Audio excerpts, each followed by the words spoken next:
আসসালামু আলাইকুম সুপ্রিয় শিক্ষার্থী, welcome back to my channel. আজকে আমরা আলোচনা করব এইচটিএমএল পার্ট 2। আমরা এইচটিএমএল এর উপরে একটা ক্লাস নিয়েছি। যারা দেখো নাই তাদের আমাদের এই ভিডিও ডেসক্রিপশন বক্সে প্রথম ক্লাসের লিংকটা দেওয়া হয়েছে, সবাই ক্লাসটা দেখে নাও।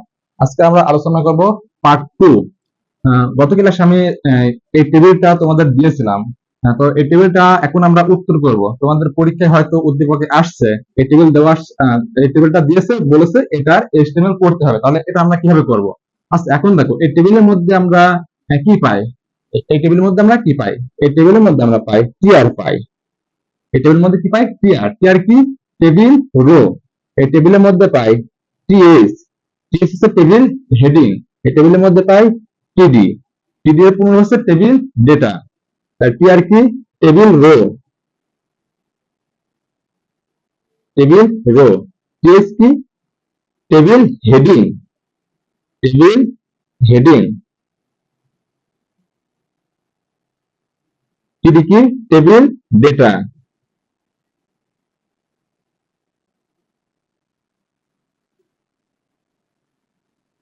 আমরা শুরু করি। তাহলে তোমার উদ্দীপকে যদি এটা দেওয়া থাকে এবং যদি বলা হয় এটার এইচটিএমএল করতে, তাহলে এটা আমরা যেভাবে করব। তাহলে আমরা আমরা প্রথম ক্লাসে বলেছিলাম যে বেসিক ট্যাগ কয়টি? 4টি। তোমার পরীক্ষায় কিন্তু এমসিকিউ পরীক্ষায় প্রশ্ন আসতে পারে যে বেসিক ট্যাগ কয়টি। তাহলে বেসিক ট্যাগ কয়টি হবে? বেসিক ট্যাগ 4টি।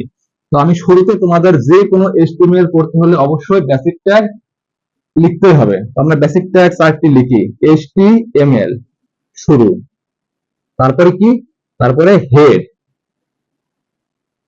তারপরে টাইটেল। আমরা জানি হেডের মাঝে থাকে কি? টাইটেল। টাইটেলে এটা আমরা নাম দিলাম টেবিল। নাম দিলাম কি? টেবিল। টাইটেল শেষ।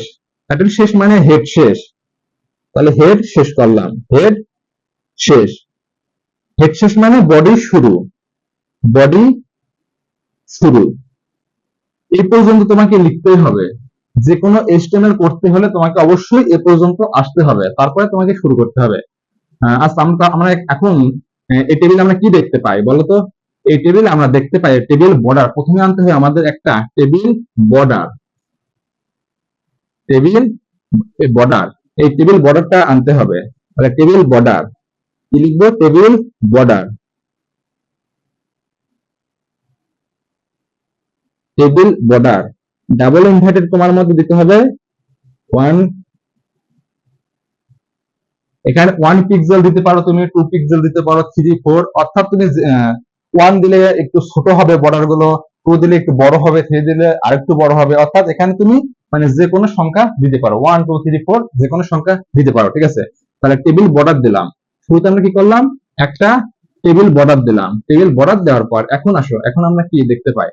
এখন আমরা পাই হচ্ছে একটা রো। কি? টেবিল রো অর্থাৎ টিআর। এরপরে কি পাই আমরা?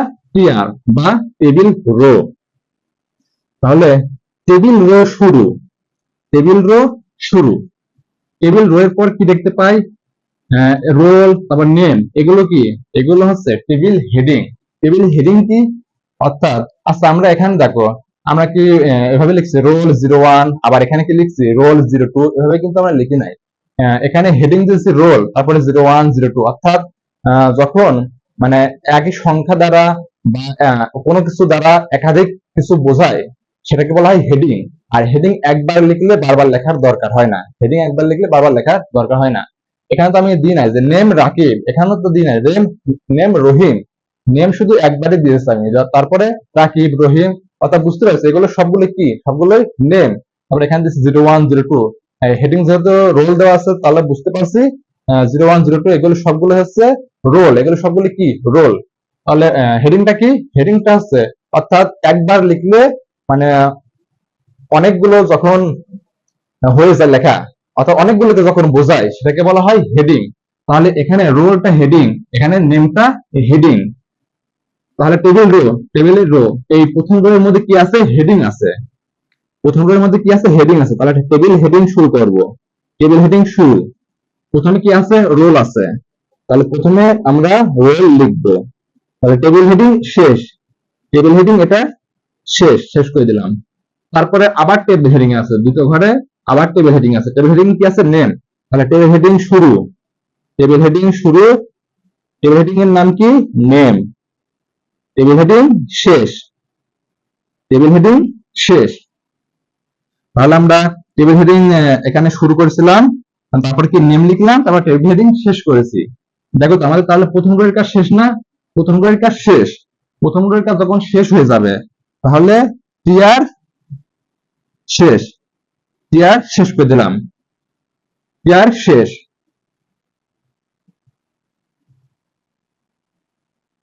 আচ্ছা, এবার আমরা এই দ্বিতীয় রোয়ের কাজ শুরু করব। তাহলে আবার টিআর শুরু, আবার টিআর শুরু। এখন কিন্তু এখন যখন আমরা আসবো এই দ্বিতীয় রোয়ে, যখন দ্বিতীয় রোয়ে আসবো, এখানে কিন্তু 01 বা রাকিব এগুলো কিন্তু আর টেবিল হেডিং না, এগুলো কি? এগুলো কি তাহলে? এগুলো হচ্ছে টেবিল ডেটা, এগুলো টেবিল ডেটা। আমি শুরুতেই বলেছি টেবিল হেডিং, টেবিল হেডিং বলতে বোঝায় অর্থাৎ একটা দ্বারা যখন অনেকগুলোকে বোঝাবে সেটা হচ্ছে টেবিল হেডিং। তাহলে 01 বা রাকিব এগুলো, 02 রহিম এগুলো সবগুলো হচ্ছে টেবিল ডেটা। তাহলে এখানে টেবিল ডেটা দেবো টিডি, টিডি শুরু, টিডি কত? 01, টিডি শেষ। তারপর আবার কি আছে? আবার টিডি শুরু, কি আছে? রাকিব আছে, টিডি টেবিল ডেটা রাকিব, তাহলে টিডি শেষ, টিডি শেষ। তাহলে এ রো এর কাজ শেষ হলো, তাহলে রো শেষ, টেবিল রো শেষ করলাম। আবার টেবিল রো, রো এর কাজ শুরু, টেবিল রো এর কাজ আবার শুরু। তাহলে আবার টেবিল ডেটা কি আছে? আবার টেবিল ডেটা আছে 02, টেবিল ডেটা শেষ, টেবিল ডেটা শেষ। আবার টেবিল ডেটা শুরু, কি আছে? রহিম, রহিম। আবার টেবিল ডেটা শেষ। তাহলে দেখো তৃতীয় রো এর কাজও আমাদের শেষ। তাহলে টেবিল রো এখানে ক্লোজ করে দেব, শেষ। এরপরে দেখো তো আমাদের টেবিলের কাজ কি আর আছে? টেবিলের কাজ নেই, টেবিলের কাজ কিন্তু শেষ। আর টেবিলের কাজ যখন শেষ হয়ে যাবে তখন আমরা কি করব? তখন আমরা দেখব এই এইচটিএমএল এর মধ্যে কোনগুলো, কোন ট্যাগ গুলো অসমাপ্ত ছিল, অর্থাৎ শুরু হয়েছে কিন্তু শেষ হয়নি, কোন ট্যাগ গুলো শুরু হয়েছে কিন্তু শেষ হয়নি। একটা জিনিস মনে রাখবা, আহ, সবগুলো ট্যাগেরই শুরু আছে এবং শেষও আছে, শুধু মাত্র তিনটা ট্যাগের শুরু আছে কিন্তু শেষ নেই। ইমেজ, এইচআরবিআর, এই তিনটে ট্যাগের শুরু আছে কিন্তু শেষ নেই, এই তিনটা ট্যাগ বলা এমটি ট্যাগ। তাহলে পরীক্ষায় তোমার প্রশ্ন আসতে পারে যে এমটি ট্যাগ কাকে বলে? এমটি ট্যাগ বলে আর যে ট্যাগের শুরু আছে কিন্তু শেষ নেই সেটাকে বলা হয় এমটি ট্যাগ। তাহলে ইমেজ, এইচআরবিআর এই তিনটে ট্যাগ ছাড়া সবগুলো ট্যাগের শুরু আছে এবং শেষও আছে। তাহলে এখানে দেখো, এখানে দেখো এই বডি, টেবিল, টেবিল আমরা শুরু করছিলাম, টেবিল কি শেষ করছিলাম? টেবিল কিন্তু শেষ করিনি, দেখো কোথাও টেবিল শেষ করি নাই। তাহলে এখানে আমরা টেবিল শেষ করব। তাহলে এখানে আমাদের কি? টেবিল শেষ। তাহলে টেবিল শুরু করেছিলাম, তারপর টেবিল শেষ। তারপরে কি আছে? তারপর দেখো বডি, বডি শুরু করেছিলাম কিন্তু শেষ করি নাই, তাহলে বডি শেষ, বডি শেষ। বডি শেষ মানে আমাদের এইচটিএমএল শেষ। বডি শেষ মানে কি? এইচটিএমএল শেষ। তাহলে এখানে এইচটিএমএল শেষ, এইচটিএমএল শেষ। আর আগে আমি বলেছি যে এটা হচ্ছে শুরুর ট্যাগ, মাঝখানে যেটা লিখবো সেটা শুরুর ট্যাগ, আর এটা শেষ ট্যাগ। এটা প্রথম ক্লাসে আমাদের বেসিক একটা ক্লাস নেওয়া হয়েছে, সেখানে এই বিষয়ে তোমাদের ধারণা দেওয়া হয়েছে। তাহলে বডি শেষ মানে কি? এইচটিএমএল শেষ। তাহলে আমাদের উদ্দীপকে যদি এরকম প্রশ্ন আসে তাহলে কিন্তু আমরা সহজে উত্তর করতে পারবো। তো এই ছিল আজকে আমাদের পার্ট 2 এইচটিএমএল ক্লাস। পরবর্তী আমরা পার্ট 3 নিয়ে পরবর্তী দিনে হাজির হচ্ছি। সবাই ভালো থেকো, সুস্থ থেকো। আসসালামু আলাইকুম।